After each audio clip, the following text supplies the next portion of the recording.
We're following some breaking news right now. The Treasury Secretary Steve Mnuchin expected to take the podium at the White House briefing room. We'll go straight to him. Giving the Treasury Department, in consultation with himself and Secretary Pompeo, very significant new sanctions authorities that can be targeted at any person associated with the government of Turkey, any portion of the government. This will be both primary sanctions and secondary sanctions that will be applicable. The president is concerned about the ongoing military offensive and potential targeting of civilians, civilian infrastructure, ethnic or religious minorities.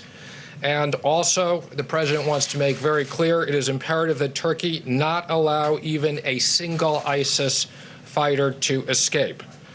Again, I want to emphasize at this point, we are not activating the sanctions, but as the president has said, he will provide very significant authorities based upon the continuing efforts. So he will be signing this. They will be active. We will be working in consultation with the Department of Defense and Department of State to monitoring this very quickly. We are putting financial institutions on notice that they should be careful and that there could be sanctions. Again, there are no sanctions at this time, but this will be the broadest executive authorities delegated to us. When you spoke with the president, was there any concern about the actions he took that led to this? And can you tell us when would you put these sanctions and what would it take for you to actually activate? Okay, well, no, I don't think he thinks his actions are what led to this. It is a complicated situation. It's a situation that we're all concerned about, and the humanitarian situation. And there are very clear discussions that will be going on between the Department of Defense and the State Department. I just got off the phone with the finance minister, and we will be communicating specifics that we're not going to telegraph here. Secretary, can you give us an update on the China trade negotiations? I didn't think anybody would be asking me about that. China trade negotiations that are going on today. Is it possible that we get to the end of the day today with no new specific deals agreed to, or are we definitely going to see something? So I wanted to make sure everybody knew in advance I wasn't talking about China because I didn't want to think I was calling a specific China meeting. We have had productive 2 days of discussions, Ambassador Lighthizer and myself with the Vice Premier and others.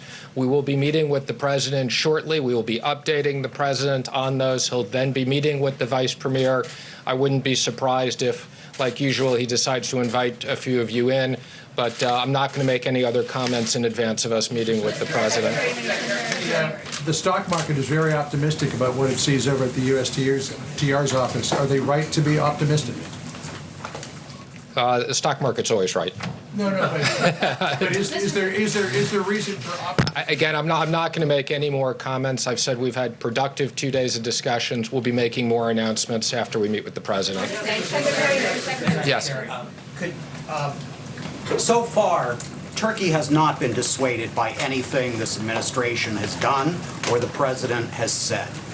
What makes you confident that the announcement that you just made is going to change Turkey's? Well, I don't agree with your premise. I'm not going to comment on specific confidential discussions that have been going on different levels. So I don't think that's a good premise.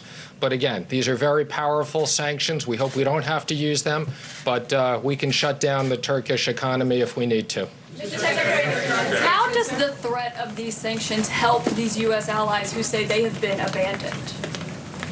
Again, it's a complicated military situation that is ongoing. There are discussions. I think the president has had very specific discussions. As I said, the Department of Defense, we have expectations. This is a way of making sure that we protect the humanitarian issues and the other people on the ground.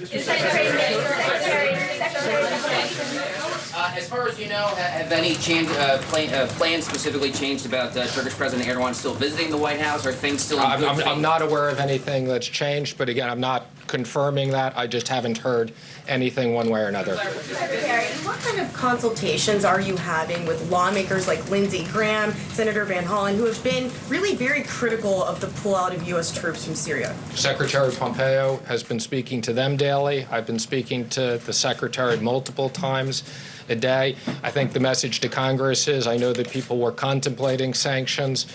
We're on top of sanctions. The president will use them when necessary. Thank you, everybody.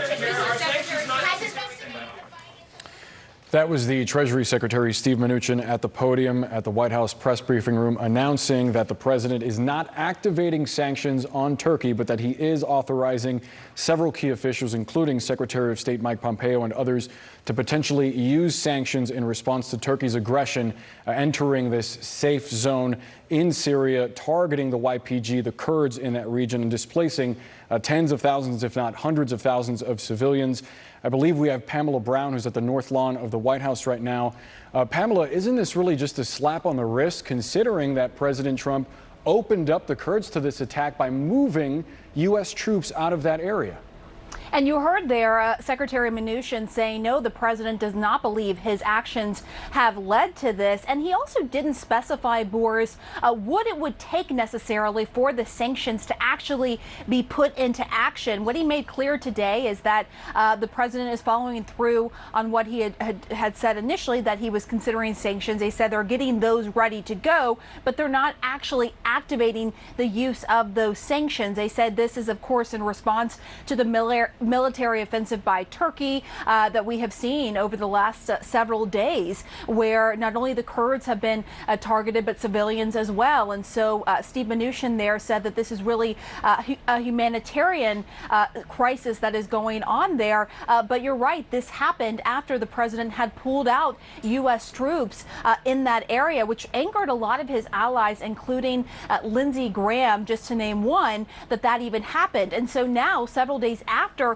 the Turkey military offensive, Steve Mnuchin announcing that these sanctions are getting them ready to go, but again, not specifying exactly what it will take, what threshold would need to be crossed to actually put those sanctions on Turkey. He did say that if they wanted to, they could hurt Turkey's economy, but he says they hope that they don't have to do that.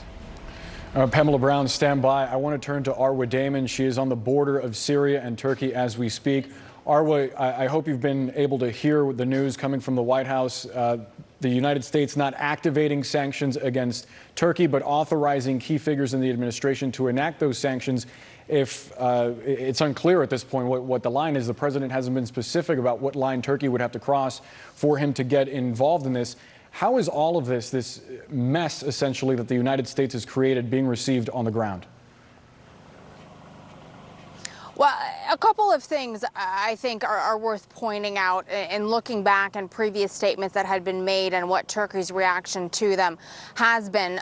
First of all, Turkey is not backing down no matter what it's being threatened with. Trump has already said that he would destroy Turkey economically if Turkey crossed an undetermined red line. We don't know exactly what that is in this offensive against the Kurds in northern Syria.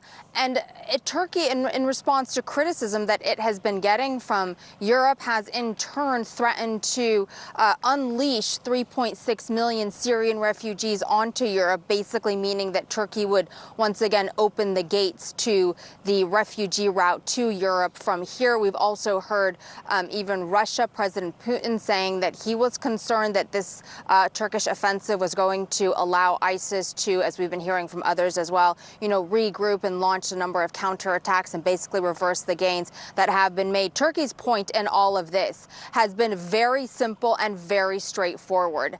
From Turkey's perspective, this is how they see it, and this is what their response is. They say, we have waited, we have been patient. From our perspective, the YPG is a terrorist organization. They are one and the same as the PKK. We no longer have patience. We are going to go it alone. We warned you about this, that we would do this before.